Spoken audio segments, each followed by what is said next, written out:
Oui, les technologies spatiales. Enfin, vous vous direz que l'on est arrivé encore avec des sujets compliqués. Mais ne vous inquiétez pas, c'est facile à comprendre. Et je le dis et je le redis, d'une grande importance, surtout pour les populations. À côté de cela, nous allons bien sûr vous offrir l'intégrale de la revue de presse avec Renaud.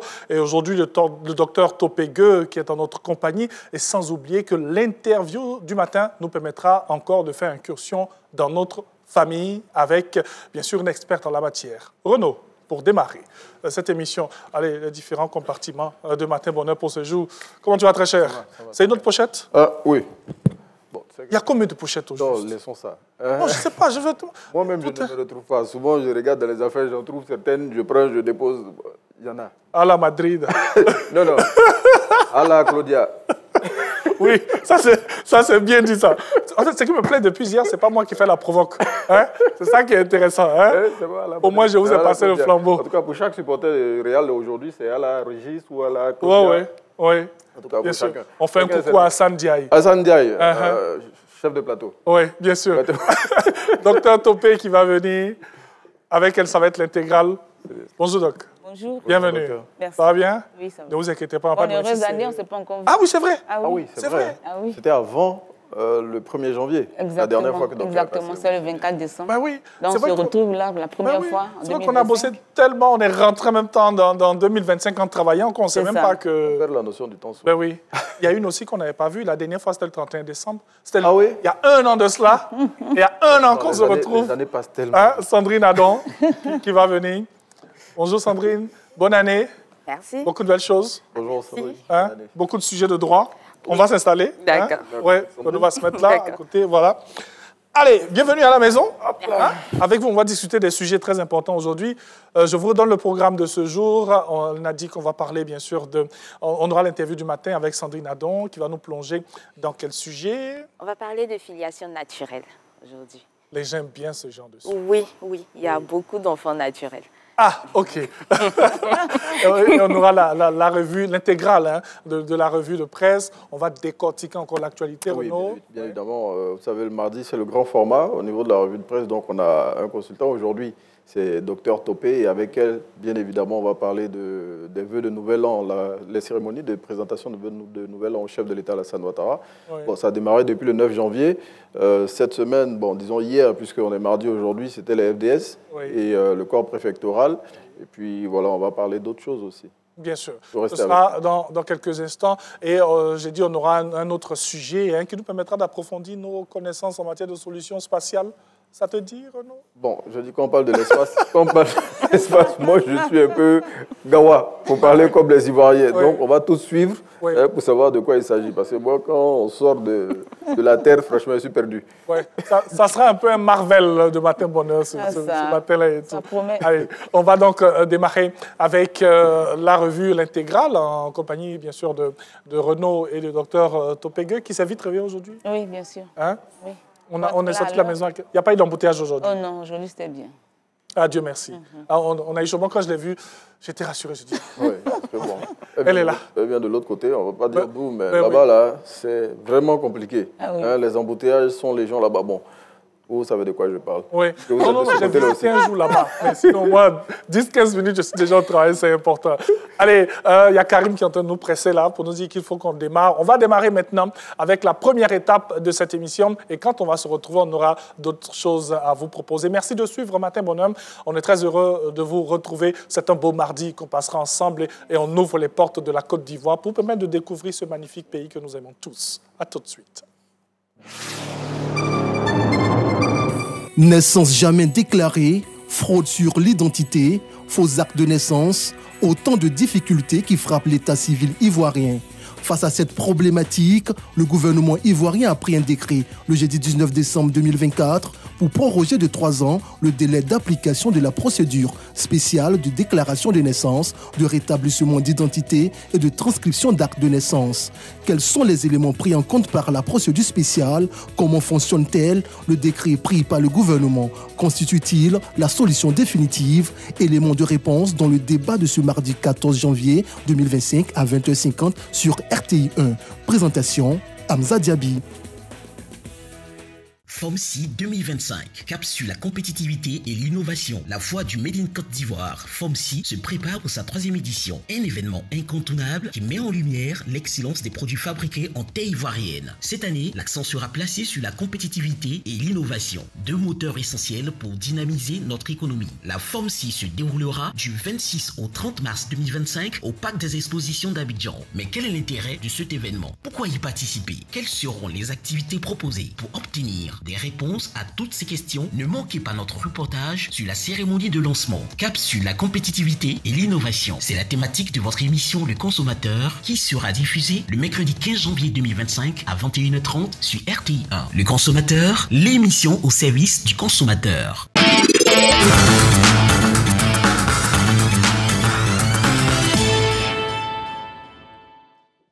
Bonjour à tous et merci de nous retrouver pour ce numéro de l'intégrale de la revue de presse. Aujourd'hui, nous sommes en compagnie du Dr Topé. Bonjour docteur. Bonjour Renaud. Bon, et avec elle, on va justement s'intéresser à 5 titres de l'actualité de chez nous. Et on démarre avec la cérémonie de présentation de vœux de Nouvel An au chef de l'État Alassane Ouattara. Alors, après le corps diplomatique, hier, c'était les FDS et le corps préfectoral. Effectivement, c'était hier... C'était au tour du corps préfectoral et de l'armée de présenter leurs vœux au président de la République. Et le message était déjà connu. Hein, oui. Le clou, c'était les élections. Oui, c'est bien. Alors, il faut dire que le chef d'état-major des armées, avec le représentant du corps préfectoral, ont rassuré que les élections se tiendront correctement. Parce que chacun, pour leur part, fera tout pour que tout se passe bien. En tout cas, l'armée a rassuré que la sécurisation sera au beau fixe. Justement, le corps préfectoral et l'armée donc qui ont rassuré le chef de l'État, comme vous l'avez dit, et qui ont dit qu'à l'instar de la CAN 2023 qui a été sécurisée comme il le fallait, ces élections seront sous le sceau de la sécurité. C'est juste, Renaud. Ça veut dire que je pense que l'armée, le corps préfectoral, je pense qu'il y aura beaucoup de stages, des agents, pour être à jour, pour être au point, pour pouvoir sécuriser correctement ces élections. Donc je pense que nous sommes déjà lancés avec le mois de janvier et je pense qu'ils auront un stage et en interne dans d'autres villes de la Côte d'Ivoire ou à l'extérieur pour être en forme, parfaire leur forme parce que les élections, la sécurisation sera attendue. Justement, le général Lassina Doumbia, vous l'avez dit tout à l'heure, qui a donné des indices clairs qui montrent que ces élections seront organisées dans des conditions sécuritaires, mais optimum. Il est revenu par exemple sur l'opération Épervier qui a permis de sécuriser les fêtes de fin d'année. Il a dit et il a rassuré le chef de l'État que les choses se passeront comme cela a été aussi pour l'opération Épervier. Et puis, docteur, pour ces cérémonies de présentation de vœux au chef de l'État, les partis politiques également étaient invités à venir présenter leurs vœux au chef de l'État et des partis politiques majeurs ivoiriens ont brillé par leur absence. Effectivement, les partis politiques majeurs de la Côte d'Ivoire étaient absents à la présentation de vœux du chef de l'État, notamment le Front populaire ivoirien, le Parti des peuples africains Côte d'Ivoire, le PDCI, également le COGEP. Également, le COGEP était absent, mais je pense que c'est malentendu parce qu'ils affirment ne pas avoir reçu de carte d'invitation.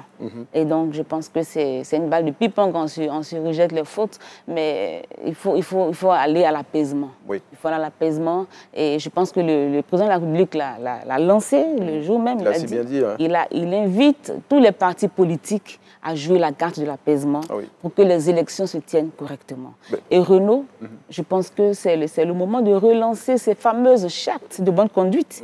Parce qu'il faut aujourd'hui que chaque parti politique s'engage à bien se comporter. Il faut faire attention au discours pendant les périodes électorales, pendant les périodes préélectorales et pendant la campagne électorale. Donc je pense que c'est le lieu maintenant de lancer la confection, la création et l'engagement, la signature des partis politiques justement pour que chacun se tienne bien. Bon, justement, pour revenir là-dessus, les partis politiques disent qu'ils n'ont pas reçu de carton d'invitation, alors qu'au niveau de la présidence, on dit que les communiqués qui ont été diffusés sur la RTI, la chaîne nationale, et dans Fraternité Matin faisaient lieu d'invitation. Voilà, donc ils avaient été invités pour tous ceux qui devaient participer à ces cérémonies de vœux-là à retirer leur carton d'invitation. Mais comme vous l'avez dit, justement, ce qu'il faut garder, c'est l'apaisement. Exactement. Voilà, et puis lever tous les malentendus.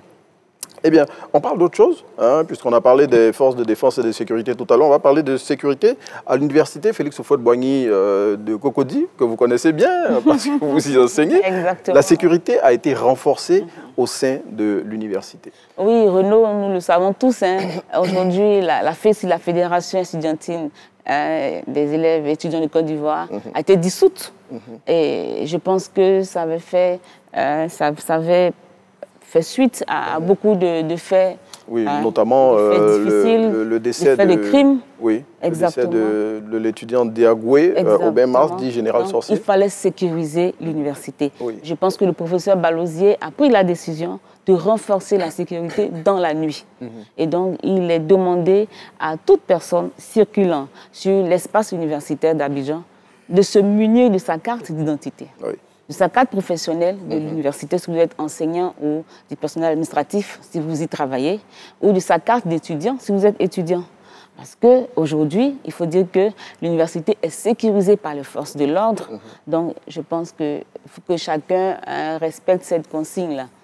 Et justement, donc, depuis le mercredi 8 janvier, cette consigne est en vigueur. Si vous vous retrouvez sur l'université Félix Houphouët-Boigny d'Abidjan la nuit, si vous n'avez pas de documents d'identité ou de documents attestant votre identité, alors là, vous aurez des difficultés. Bon, et vous allez partir vous expliquer, j'imagine, d'un poste de police. Ah, bien sûr, bien donc, sûr, bien sûr. Éviter de... Bien sûr, dans Renault, il faut avoir ta carte. Hein. Ah non, quand tu viens nous voir à l'université, nous, on l'a toujours. Mais bon, en même temps, pour ceux qui n'ont rien à faire la nuit à l'université Félix Houphouët-Boigny d'Abidjan, il ne faut pas y traîner, surtout si vous n'avez pas de documents d'identification. Laissez les étudiants et les étudiantes étudier.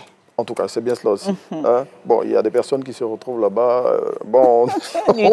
Notamment pour autre chose. Pour quelle raison? Bon, on va continuer à parler de notre intégrale de la revue de presse. Allez, on continue avec les informations à traiter aujourd'hui et on s'intéresse à la réimmatriculation des véhicules. Bon, la Direction générale des transports terrestres et de la circulation met fin aux rumeurs qui circulaient récemment sur une opération qui doit démarrer en mars 2025.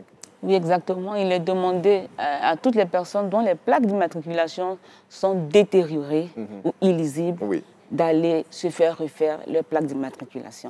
Et l'opération concerne uniquement ces personnes-là. Ce n'est pas une opération élargie comme on l'a lu sur les réseaux sociaux. Non, non. C'est une opération qui concerne spécialement et spécifiquement les personnes dont les plaques d'immatriculation sont détériorées. Oui. Donc, ou détériorées donc, pour certaines qui sont devenues presque illisibles. Hein. Oui, il y en a, la couleur bleue ancienne là, est devenue blanche.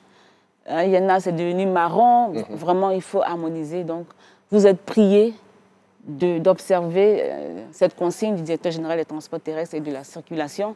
Allez-y refaire vos cartes. Vos plaques d'immatriculation. Il faut dire que l'opération démarre en mars 2025. Hein. Voilà, c'est pas pour maintenant. Donc, pour tous ceux qui sont concernés par ce que le docteur Topé vient de dire, préparez-vous à aller faire réimmatriculer vos véhicules à partir de mars 2025, quand l'opération sera lancée par le ministère des Transports et ce qu'a tenu à préciser le directeur général des transports terrestres, cette opération ne concerne seulement que les personnes dont les plaques sont dégradées. Illisibles. Voilà, dont les plaques d'immatriculation sont dégradées. Et donc, il n'en est rien concernant la rumeur selon laquelle l'opération allait concerner toutes les plaques d'immatriculation. Elle n'est pas vaste. L'opération n'est pas vaste. Elle est ciblée. Oui, elle est très ciblée. Et on va parler d'autre chose. Hein. On reste en Côte d'Ivoire, mais on va parler d'opérateurs maliens qui, malgré les différents politiques qu'il y a entre la Côte d'Ivoire et le Mali, ont choisi le port d'Abidjan pour faire venir leurs produits, pour exporter le lithium qu'ils exploitent au Mali. Ouf, il fallait le faire, hein, Renaud. Je pense que c'est une bonne nouvelle pour les deux pays. C'est un rapprochement là qui se crée parce que le lithium malien va transiter par Abidjan. Donc, c'est un début de rapprochement Abidjan et Bamako. Je pense que le Mali est un peu coincé aussi hein, parce que dans la sous-région, le port autonome d'Abidjan est le seul port qui dispose de fortes capacités logistiques justement pour accueillir ce lithium-là. Il faut le dire aussi, le Mali n'a pas de façade maritime. Donc, le Mali, historiquement, a toujours traité avec le port d'Abidjan. Le Mali pouvait aller vers le Ghana, vers d'autres pays. Mais il faut dire que le port autonome d'Abidjan est le seul port dans la sous-région qui dispose de fortes capacités naturelles et logistiques pour accueillir justement de gros navires de grandes capacités. Et justement aussi, il faut saluer, comme le relève le journal L'Inter qui en parle, la coopération entre les opérateurs économiques maliens et le port d'Abidjan, malgré, comme il l'a souligné, les différents politiques. Mais Renaud, entre nos deux pays. Merci. Il faut aussi ajouter que c'est quand même aussi une des tractations diplomatiques qu'il faut saluer également. Oui. Oui. Et justement, ce rapprochement au niveau économique est de bon augure pour les relations entre la Côte d'Ivoire et le Mali. Et puis, docteur, pour chuter, pour l'intégrale de la revue de presse d'aujourd'hui, on se souvient que récemment, il y avait eu une affaire de disparition de sexe d'un jeune homme de la ville de Gagnoa. Bon, après recoupement, bon, il n'en est rien. Exactement, il n'en est rien. C'était un gros mensonge. Oui. C'est un gros mensonge. Son sexe n'a jamais disparu. Oui. En fait, il avait été victime d'un accident de la circulation au cours duquel son sexe avait été broyé.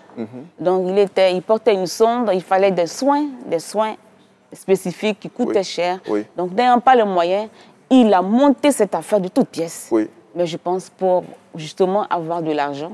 Pour pouvoir que les gens aient de la compassion pour lui. Mais il faut saluer la mairie de Gagnoa qui a répondu favorablement.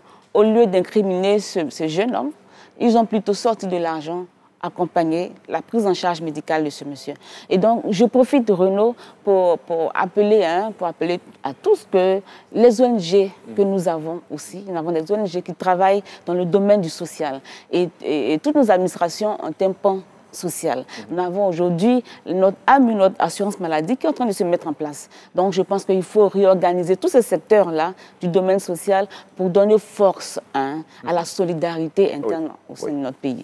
Parce que avec ces ONG, avec ces services sociaux, on accompagne les plus démunis et c'est important pour un pays. Ben justement, c'est important d'accompagner les plus démunis, mais en même temps, cette histoire avait donné lieu à des théories vraiment folles. Ah oui, parce que, tu connais l'Afrique qui s'investit.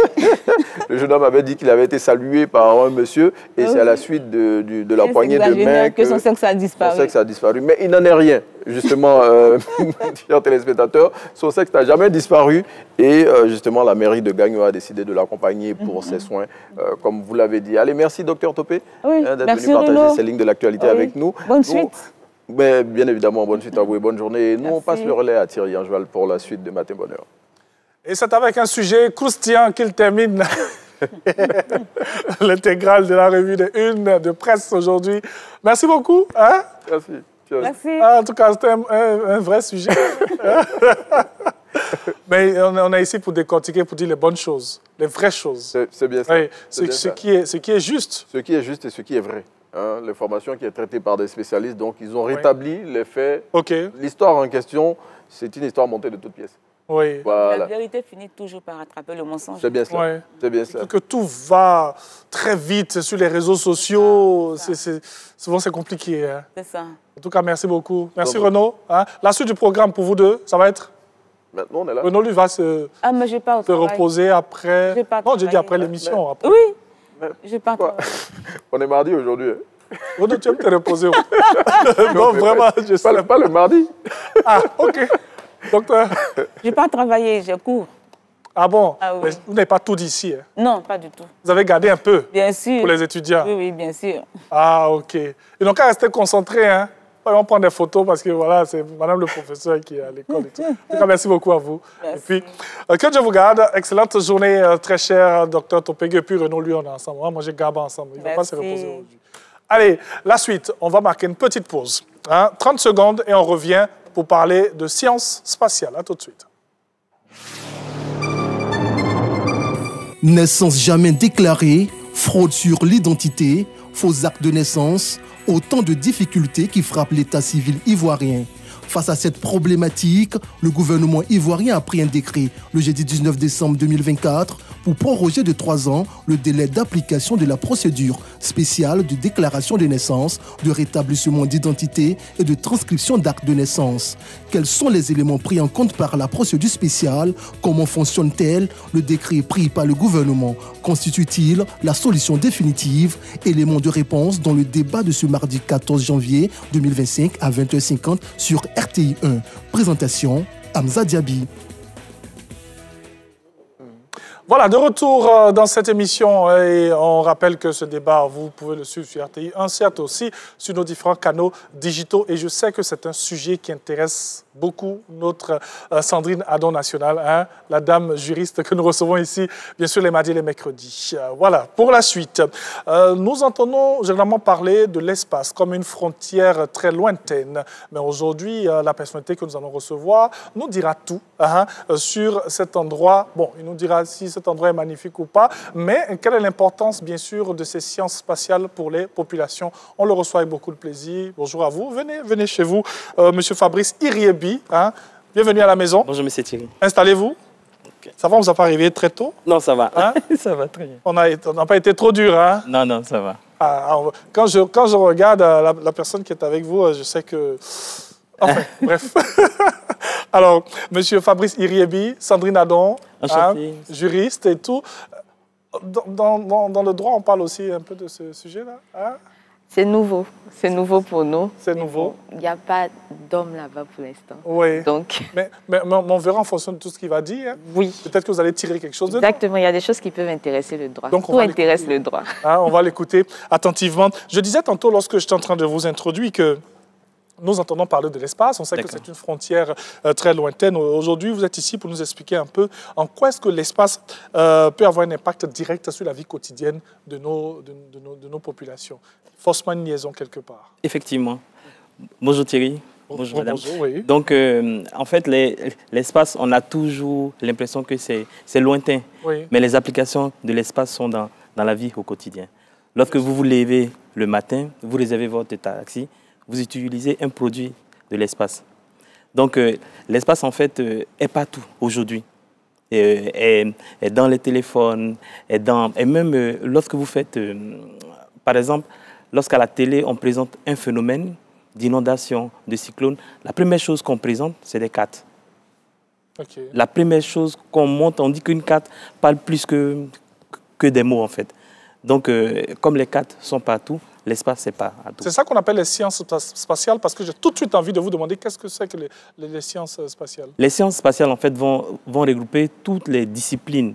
C'est un ensemble de disciplines. Ce n'est pas juste une seule discipline, okay, mais c'est un ensemble de disciplines qui permettent d'explorer l'espace, les corps célestes et puis tous les phénomènes, en fait, qui s'y passent. Donc, c'est un peu tout, en fait. OK. C'est un peu de ce tout-là que nous allons parler aujourd'hui. L'importance, depuis à l'entame de mon propos, je ne fais que répéter cela, l'importance, bien sûr, pour la population. Je sais qu'à la maison, vous vous posez ce genre de questions. Quelle est l'importance? En fait, l'importance, les sciences spatiales permettent d'adresser des thématiques à grande échelle. Lorsque, par exemple, les États africains sont confrontés à des problèmes d'inondation comme en Côte d'Ivoire, ou bien des problèmes et on voit même, il y a même en France des problèmes d'inondation actuellement, ou bien des problèmes de télécommunication. Oui. On a vu les câbles coupés. Toutes ces problématiques-là sont adressées par le spatial, en fait. Okay. Donc, c'est un vrai impact en termes aussi de sécurité, parce que lorsqu'on a des problèmes de frontières interpays, ces frontières-là, ces problématiques peuvent être adressées par le spatial. En somme, tout ce que l'être humain fait sur la Terre, en fait, peut être adressé par un domaine du spatial. Bien sûr. Pourquoi toutes ces technologies-là sont-elles essentielles, hein, si essentielles pour les populations africaines surtout? Ça permet en fait de rattraper le retard assez rapidement. Parce que ces sciences-là vont permettre de gagner du temps. Lorsque, par exemple, un État comme la Côte d'Ivoire veut adresser une problématique, je reviens là-dessus parce que c'est d'actualité. Oui, allons-y. La problématique de l'inondation, oui. Voilà, les sciences spatiales peuvent être utiles. Et puis aussi, les sciences spatiales sont aujourd'hui un vivier, sinon une industrie qui est inexploitée. Okay. On peut vraiment mettre en place cette industrie pour l'employabilité des jeunes, en fait. C'est parce qu'elle est quasi inexistante dans nos pays. Bien sûr. On va rester sur cet angle que vous êtes en train de développer là. Quels sont les secteurs, quels secteurs plutôt les solutions géospatiales sont-elles les plus utilisées en Afrique, hein? On reste sur notre continent, hein, parce que c'est effectivement, ça nous intéresse le plus. Oui. Il y a des domaines spécifiques comme l'agriculture. Oui. L'agriculture, on utilise les sciences spatiales pour faire ce qu'on appelle de l'agriculture optimisée, en fait. Okay. Voilà. Et ça permet de faire avoir, ce qu'on a sémé à tel endroit, d'optimiser en fait l'eau qu'on utilise pour pouvoir arroser les plantes et puis d'augmenter la productivité des...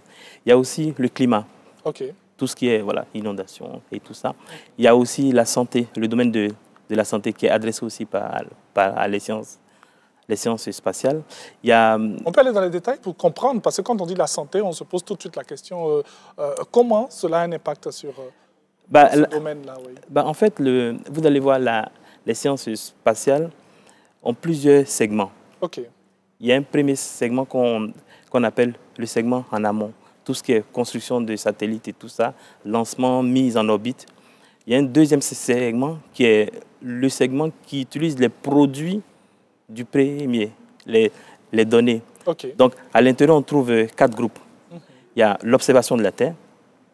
Il y a la navigation et les GPS, il y a la télécommunication par satellite, et puis il y a l'astronomie. Okay. Voilà. Donc, si je reviens à la question de la santé, oui. La santé va utiliser en fait la télécommunication pour faire ce qu'on appelle la télémédecine. OK. Voilà. Donc ça impacte directement le domaine de la santé, par exemple. Oui. Voilà. Ce ne sont pas encore des technologies qui sont véritablement utilisées chez nous en Afrique. Non? Ça commence à arriver. Oui. Ça commence à arriver. Parce que de plus en plus, les freins pour le déploiement de cette technologie-là, les freins sont en train d'être levés. On a un taux de pénétration de 40%, de plus de 40% de l'Internet en Afrique. Donc aujourd'hui, tout le monde utilise l'Internet. Donc ces technologies-là arrivent à grande force en fait.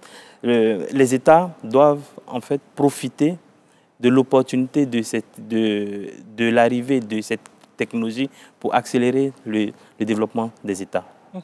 Alors c'est vrai qu'on parle de l'Afrique, hein, mais qu'en est-il de la Côte d'Ivoire? On va rester chez nous en Côte d'Ivoire. Qu'en est-il de la Côte d'Ivoire lorsqu'on parle véritablement de ces sciences spatiales? On imagine que comme vous, il y a plusieurs experts en la matière. Bien sûr, bien sûr. Il y a des experts, il y a des projets, il y a des exemples concrets, mais il y a surtout cette année, au mois de mai, au parc des expositions, il y aura ce qu'on appelait le marché africain des solutions spatiales. OK. Et qui est vraiment une place qui va réunir tous les experts du monde entier qui viendront là pour montrer les solutions spatiales. Donc, tous ceux qui sont intéressés par découvrir en fait les solutions spatiales pourront venir. Il y a cette place pour voir ce que c'est. Parce qu'on en parle, on parle de la Lune, de Mars et tout ça. On a l'impression que c'est lointain. Mais les résultats du spatial sont dans notre quotidien. Par exemple, un exemple simple, en médecine, l'IRM. Okay. L'IRM que vous avez, qu'on utilise généralement en médecine pour voir les maladies, en fait, sont un produit de la recherche spatiale. OK. Voilà. Donc, il y a une application concrète. Un deuxième exemple, l'aspirateur à main. C'est un produit qui a été créé lorsque il y avait de la recherche spatiale qui se faisait. Donc, il y a beaucoup de choses de notre quotidien aujourd'hui qui viennent de la recherche spatiale. Et on ne s'en rend pas compte, on ne sait peut-être pas. Bien sûr. Il y a énormément de choses. Même tout ce que les pompiers utilisent pour lutter contre le feu, les équipements et tout ça, ça vient des recherches du spatial. Oui. Donc, tout ça, pour tous ceux qui sont intéressés par voir ce que c'est les solutions spatiales, ils pourront venir du 6 au 8 mai au parc des expositions ici, oui, et voir concrètement ce que c'est en fait. Oui. Je vais vous poser cette dernière question avant qu'on arrive au 6 mai. Hein? Comment ces technologies, bien sûr, peuvent améliorer directement la vie des citoyens africains, notamment ces populations dans les zones rurales? Améliorer déjà la connectivité. OK. On a vu une société américaine que je ne vais peut-être pas nommer qui a déployé plus de 3000 satellites au niveau de l'Afrique et qui permet aujourd'hui en fait de communiquer dans des espaces où on n'a pas d'installation de poteaux relais en fait, des entreprises conventionnelles en fait, et qui permet de communiquer même dans des espaces désertiques en fait. Okay. Donc pour la population, c'est un gain immédiat parce que les gens peuvent communiquer n'importe où sur la planète aujourd'hui.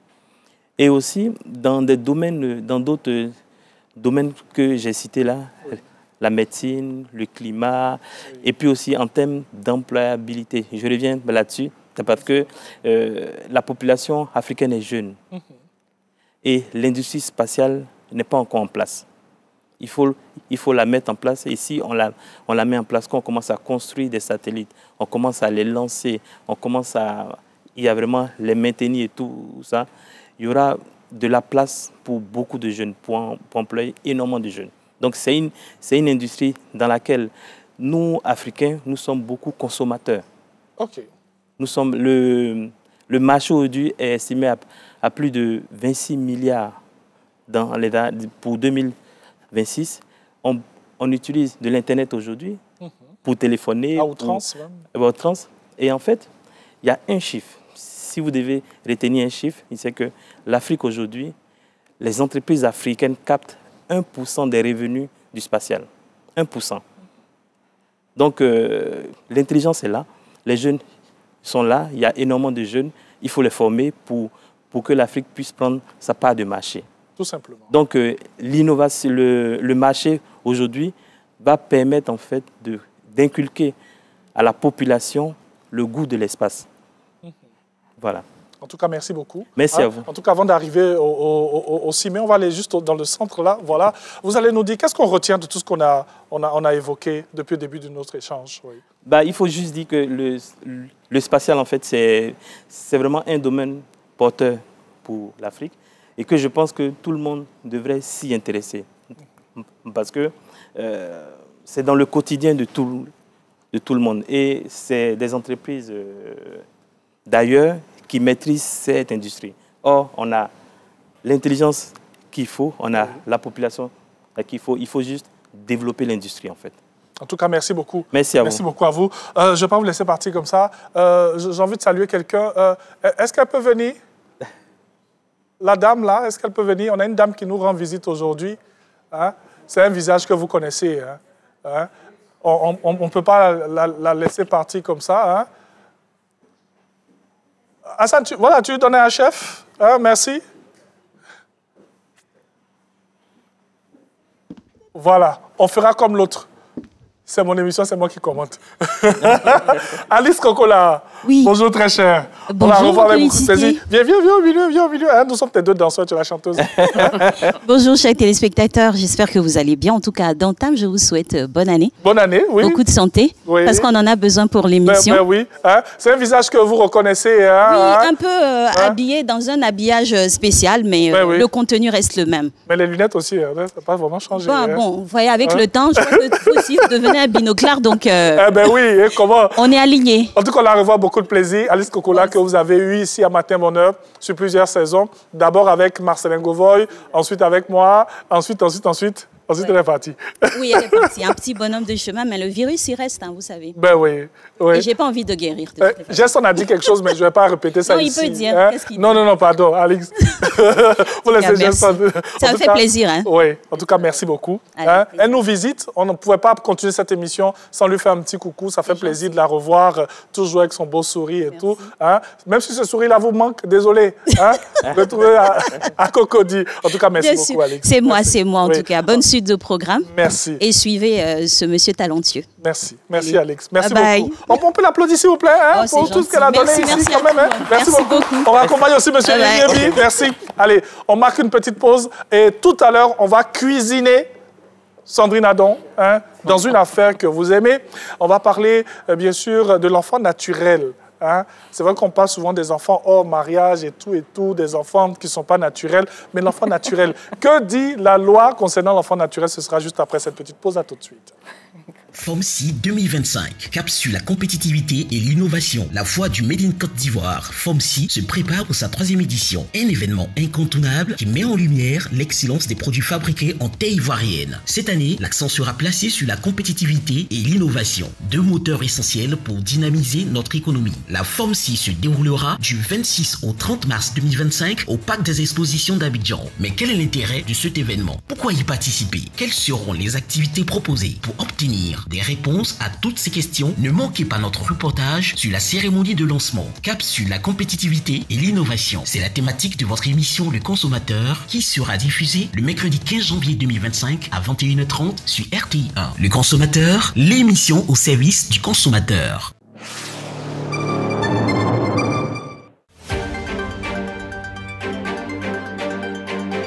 Le Grand Journal, un contenu de 45 minutes. En politique, en économie, en société, en sport et culture. Des reportages, interviews, dossiers, grandes enquêtes. Tous les sujets qui vous intéressent dans une grande édition. Retrouvez Le Grand Journal. Tous les derniers vendredis du mois à 20h sur RTI 1.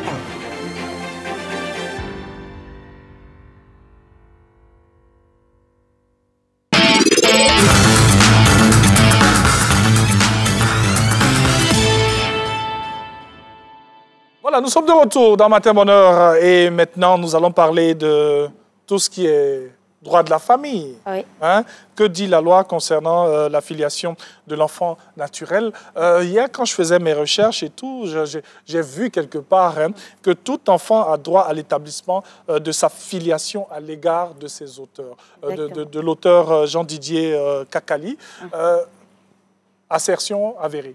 Oui, bien sûr, c'est prévu par la loi. C'est même le premier article de la loi sur la filiation que le professeur Kakali reprend là. Bien sûr, bien sûr. Vous savez, à cause de vous, on étudie lundi soir. C'est bien, c'est bien. C'est le bac qu'on passe. Non, c'est le DUG. Ah, c'est le DUG. C'est le DUG. OK, c'est le DUG en droit. Oui. Alors, la filiation de l'enfant naturel, que dit la loi? Qui est l'enfant naturel en droit ivoirien? Alors, merci pour la question déjà. Oui. Parce que quand on entend enfant naturel, on se demande un peu, mais pourquoi mettre la précision de naturel? L'enfant naturel, c'est simplement l'enfant dont les parents ne sont pas unis par les liens du mariage. C'est aussi simple que ça. Donc, l'enfant dont les parents ne sont pas unis par les liens du mariage célébré devant l'officier d'état civil est considéré comme un enfant naturel. On va reprendre. D'accord. Qui est l'enfant naturel?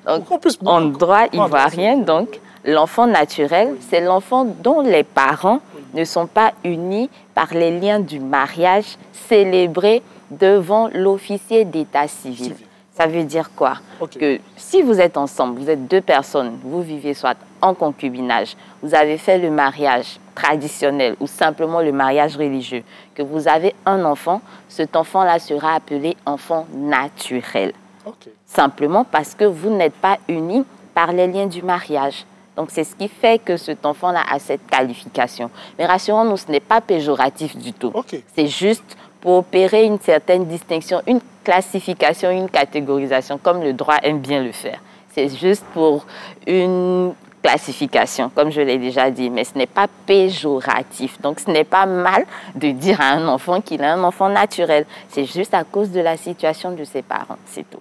Voilà. OK. Merci beaucoup. Ça nous permet de mieux comprendre parce que d'aucuns pourraient dire que si on dit un enfant naturel, entre griffes, c'est l'enfant qui est né dans le mariage et patati et patata.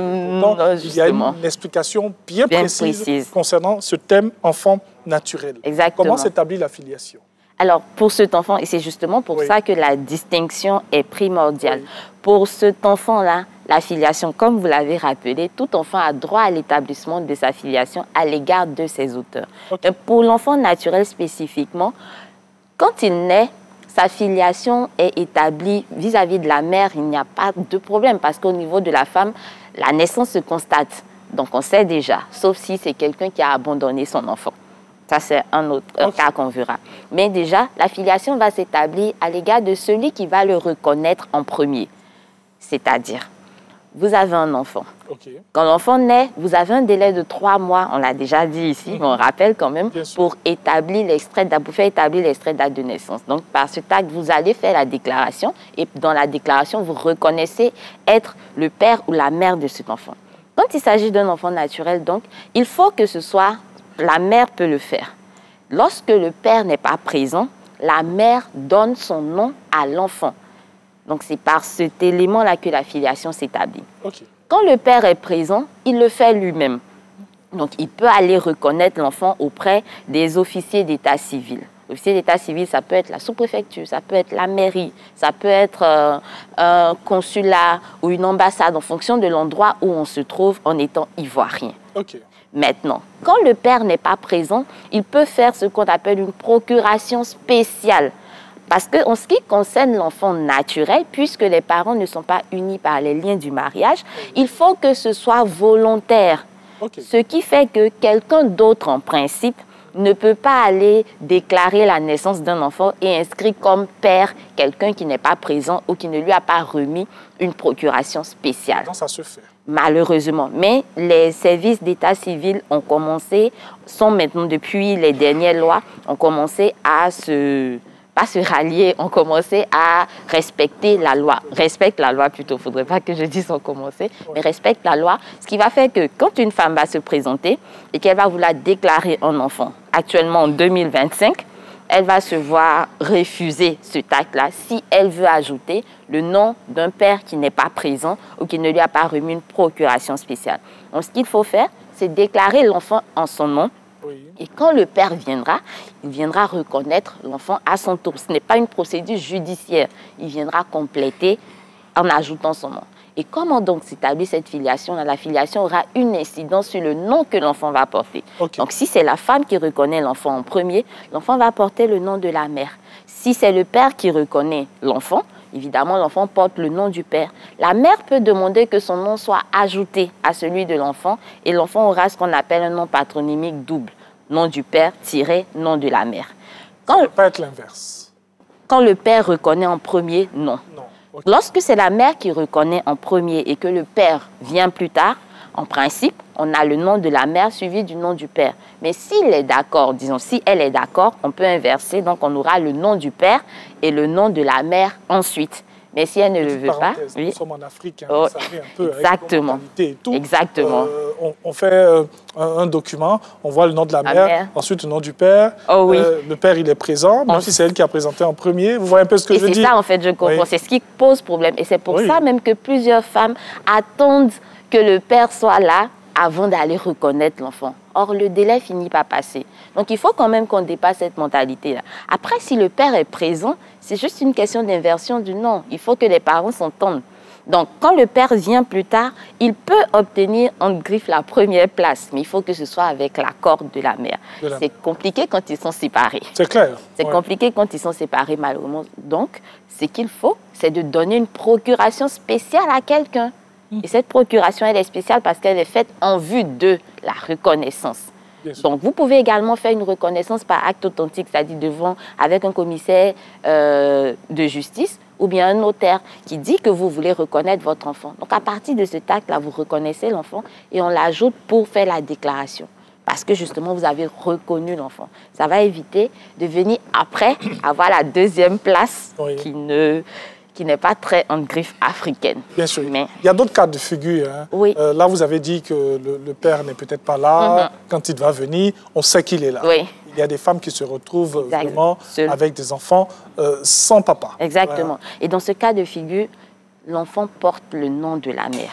Souvent, on donne le nom du grand frère, de l'aîné, de l'oncle. Malheureusement. Et quand on prend des extraits de naissance aujourd'hui de certains grands frères, de certains aînés, on voit cette situation. On voit que le père et la mère et le grand-père ont le même nom.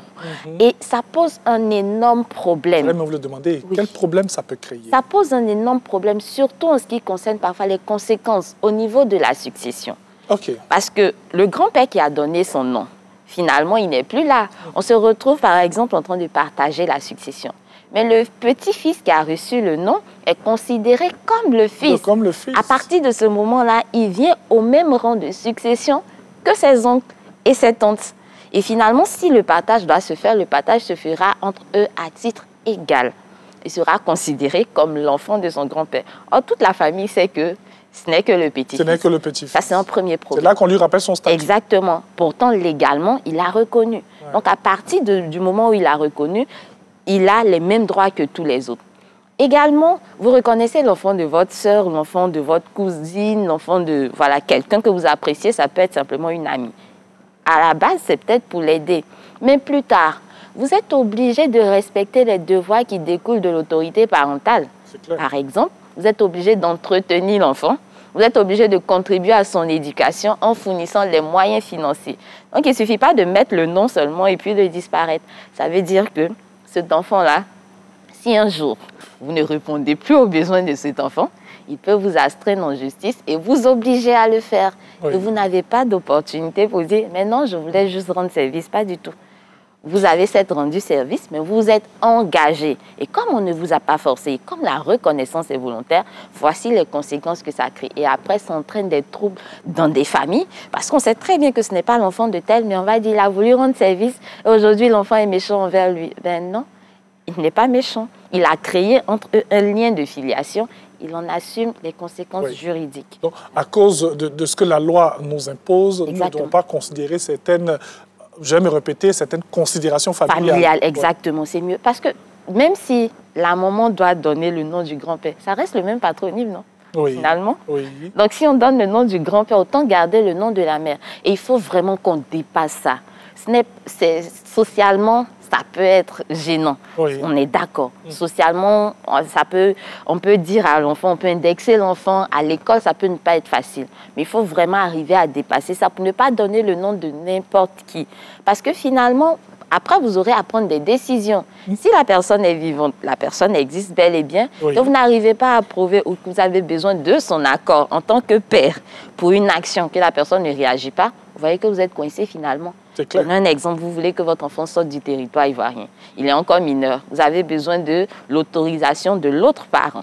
Vous ne le trouvez pas, qu'est-ce que vous faites? Pourtant, il est là. Et il ne veut pas répondre. Il a voulu vous aider. Et dans ce cas, vous êtes bloqué. Donc, à cause de ce que ça implique, vu que les deux parents doivent prendre ensemble les décisions dans l'intérêt de l'enfant, il est mieux si on ne sait pas. S'il n'y a pas de père, il y a des gens qui n'ont plus de parents. Donc, prenons-le dans ce sens-là. Et puis voilà, c'est vrai que la personne existait, elle est décédée, mais vraiment dépassons cela. C'est grave socialement, mais arrivons à dépasser cela pour ne pas créer des conséquences juridiques inutiles à votre enfant. Ça, c'est clair. Alors, un autre cas de figure. D'accord. Qu'est-ce qu'on fait lorsque le père ou la mère ne veut pas reconnaître l'enfant? Et puis, on a des cas de figure aussi où le papa n'est pas là. La maman aussi, elle met au monde cet enfant qui n'a pas de papa et on donne l'enfant à la grand-mère. Oui. Alors, ça sont des choses qui arrivent malheureusement, on va le dire. Quand quelqu'un ne veut pas reconnaître l'enfant, en Côte d'Ivoire, la reconnaissance s'établit volontairement ou bien judiciairement. Volontairement, vous allez reconnaître votre enfant. Judiciairement, vous n'avez pas respecté. Dans le premier cas, vous n'avez pas respecté le délai de 3 mois et vous partez toujours faire une demande pour un jugement supplétif, les déclarations de naissance. À côté, il y a ceux qui n'ont pas du tout envie de reconnaître un enfant, alors que, justement, biologiquement, ils sont censés en être les parents. Bien sûr. Donc, dans ce cas de figure-là, il y a l'action en reconnaissance de paternité ou de maternité ou l'action en recherche de maternité ou de paternité.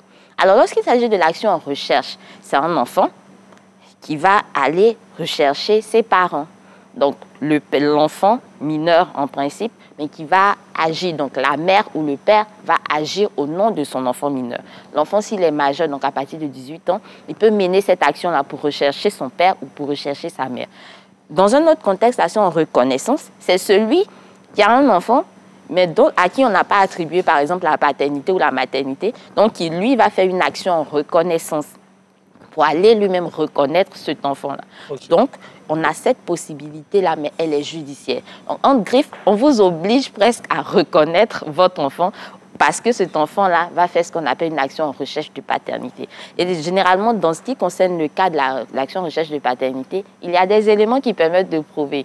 Par exemple, les personnes qui subissent des abus d'autorité, en matière d'agression sexuelle, par exemple, on peut attester qu'on peut mener une action en vous obliger à reconnaître judiciairement une paternité. Vous avez promis des fiançailles à quelqu'un et pendant ces fiançailles-là, on sait qu'il y a eu des relations charnelles. On peut vous obliger à reconnaître la paternité d'un enfant. Vous avez vécu un concubinage notoire et puis vous disparaissez du jour au lendemain, on peut vous obliger à reconnaître la paternité d'un enfant. Vous êtes occupé d'une dame pendant qu'elle était enceinte. Vous avez entretenu la grossesse. Jusqu'à la naissance de l'enfant. Vous avez même contribué à ses soins. Et puis vous ne voulez pas reconnaître l'enfant. On peut vous obliger à reconnaître cet enfant-là. Et puis surtout, il y a ce que la médecine nous permet de faire, le test d'ADN. Donc, avec ces éléments-là déjà, et si ensuite on prouve par ADN, par test, que vous êtes le père de cet enfant, à partir de ce moment-là, on va vous obliger judiciairement à reconnaître cet enfant-là. Donc, voici donc les méthodes qui existent. Et c'est pareil pour la mère aussi. Pour la mère, c'est vrai qu'on ne va pas parler d'abus d'autorité et tout, mais si on prouve qu'elle peut être la mère par la possession d'état, par les témoignages, donc l'enfant peut mener l'action. Si l'enfant est encore mineur, le père de cet enfant-là peut mener l'action contre la mère. Dans le cas inverse, le père, quand c'est un enfant qui recherche, par exemple, son père, c'est l'enfant qui a l'action. Et s'il est encore mineur, c'est la mère, même si elle est mineure, qui peut intenter l'action. Et en ce qui concerne les grands-mères et les grands-pères, malheureusement, je ne dirais pas qu'ils n'ont pas de droit.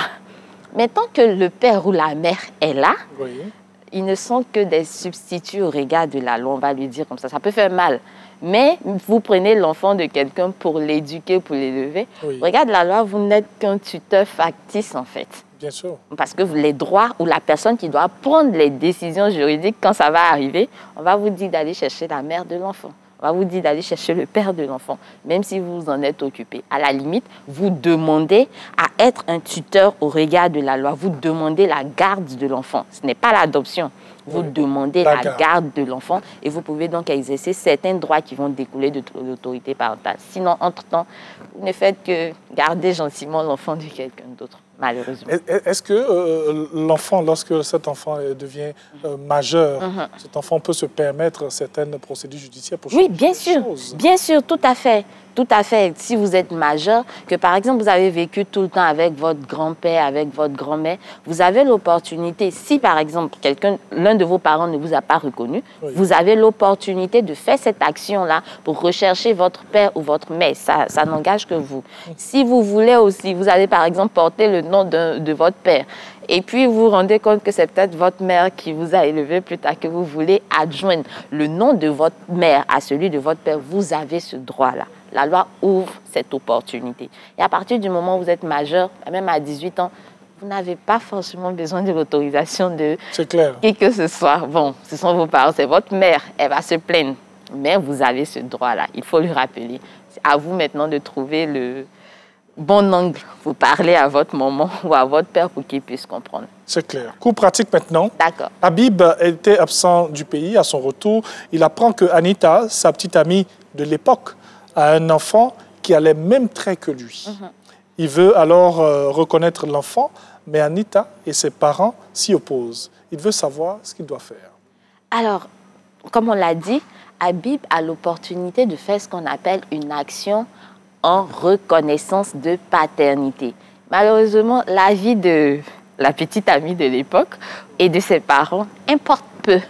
Ah, ok. Alors, on n'a pas besoin de leur autorisation pour mener cette action-là. À partir du moment où on prouve, par exemple, et lui, il le dit, sa petite amie de l'époque. Ça veut dire que s'il arrive à prouver qu'ils ont vécu ensemble pendant ce qu'on appelle la période légale de conception, s'ils arrivent à prouver également qu'il vient attester, s'il dit que l'enfant a ses traits, ça veut dire que par test d'ADN, on peut arriver à obtenir des résultats concluants. Justement, il faut aller jusqu'au test ADN, parce qu'on ne peut pas se fier seulement qu'au trait. Oui, oui, on peut aller. À la ressemblance, je veux dire. À la ressemblance, bien sûr. Donc, il va jusqu'au test ADN pour être sûr, pour se conforter pour être conforté dans sa position.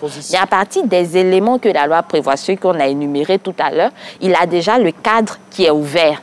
C'est-à-dire qu'ils prouvent déjà qu'ils ont vécu ensemble pendant un certain temps. Il y a déjà le cadre qui est ouvert pour l'action.